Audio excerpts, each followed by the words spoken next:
اعوذ باللہ من الشیطان الرجیم بسم اللہ الرحمن الرحیم۔ سورۃ العلق کا تعارف اور مختصر خلاصہ۔ سورۃ العلق جو ہے وہ قرآن پاک کے سپارہ نمبر 30 میں آتی ہے، پارہ نمبر 30 میں، اما پارہ میں، اور سورہ العلق قرآن پاک میں ترتیب کے لحاظ سے 96 نمبر پر آتی ہے، 96 نمبر پر، نمبر وائز پر، اور اس کی 19 آیتیں اور ایک رکوع ہے، 19 ورس 1 رکوع، اور اس کے 92 92 کلمے اور 280 280 حروف ہیں، اور ایک سجدہ اس کے اندر آتا ہے جو کہ اس کی آخری آیت میں آتا ہے، آیت نمبر 19 میں، ورس نمبر 19 میں۔ اور یہ صورت مکی ہے، مکہ مکرمہ میں نازل ہوئی تھی، اور نزول کے اعتبار سے یہ صورت سب سے پہلی صورت ہے، صورت نمبر 1 نزول کے اعتبار سے۔ سورہ العلق کا دوسرا نام سورہ الاقراء بھی ہے، جیسا کہ اس کی پہلی آیت ہی اقرا کے نام سے شروع ہوتی ہے، اور علق عربی میں خون کے لوتھڑے کو کہتے ہیں، اس لیے اس سورت کا نام سورہ العلق رکھا گیا ہے۔ سورہ العلق کو سورہ والتین سے مناسبت ہے۔ سورہ والتین میں انسان کی تخلیق بیان کی گئی ہے کہ اللہ سبحانہ تعالیٰ نے اسے سب سے اچھی صورت میں پیدا کیا ہے، اور سورہ العلق میں انسان کی تخلیق کا مادہ بتایا گیا ہے کہ اس کو خون کی ایک پھٹکی یعنی کہ گوشت کے ایک لوتھڑے سے انسان کو بنایا، پیدا کیا۔ سبحان اللہ سبحان اللہ، جیسا کہ اس کی دوسری آیت میں آتا ہے۔ اور قرآن پاک میں ترتیب کے لحاظ سے بھی سورہ والتین اور سورہ العلق ایک ساتھ ہیں۔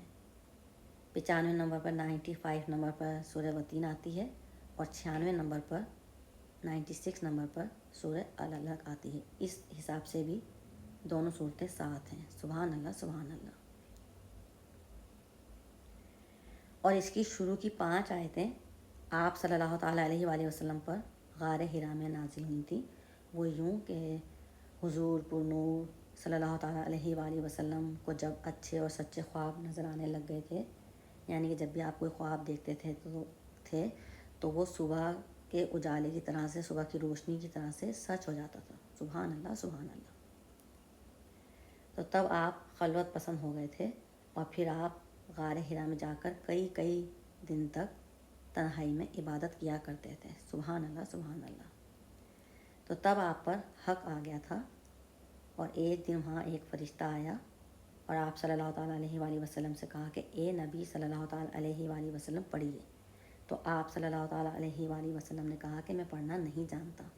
تو تب فرشتے نے آپ صلی اللہ تعالیٰ علیہ وآلہ وسلم کو اپنے سینہ قدر سے لگایا اور زور سے دبایا، اور پھر آپ صلی اللہ تعالیٰ علیہ وآلہ وسلم کو چھوڑا اور پھر کہا کہ پڑھیے۔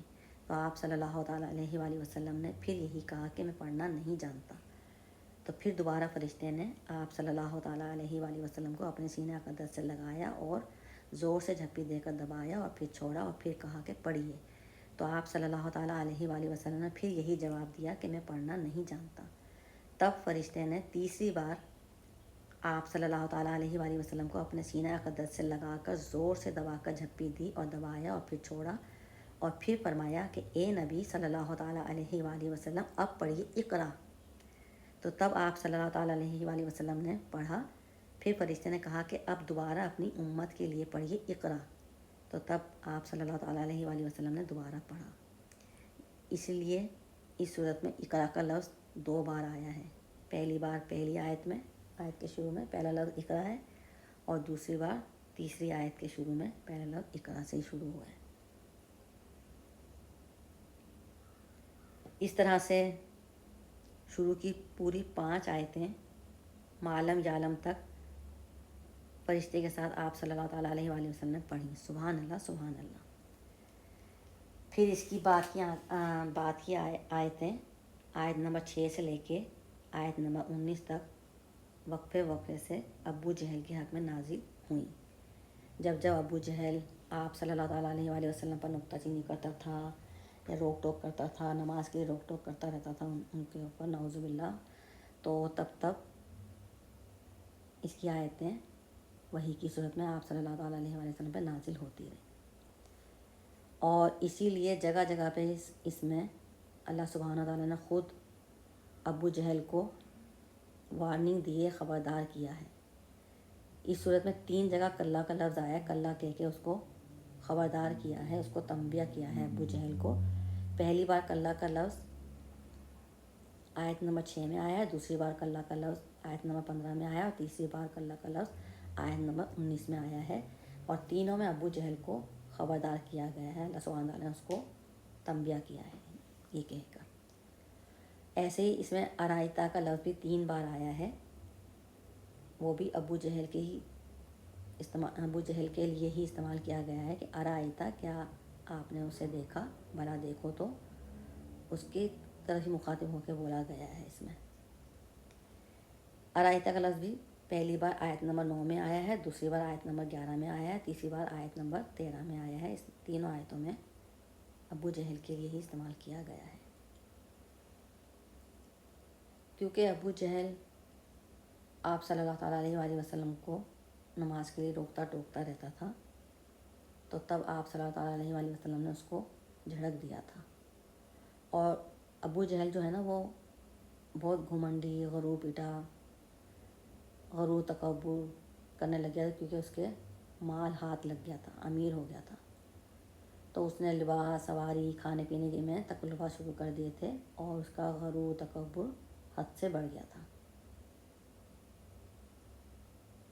پھر جب اس نے آپ صلی اللہ تعالیٰ علیہ وآلہ وسلم کو نماز کے لیے روکا تو آپ صلی اللہ تعالیٰ علیہ وآلہ وسلم نے اس کو جھڑک دیا تھا. تب ابو جہل نے لوگوں سے کہا کہ اگر میں اب ان کو دوبارہ اس طرح کرتے ہوئے دیکھوں گا معاذ اللہ, نعوذ باللہ, تو میں ان کی گردن پاؤں سے کچل ڈالوں گا اور چہرہ خاک میں ملا دوں گا, نعوذ باللہ معاذ اللہ.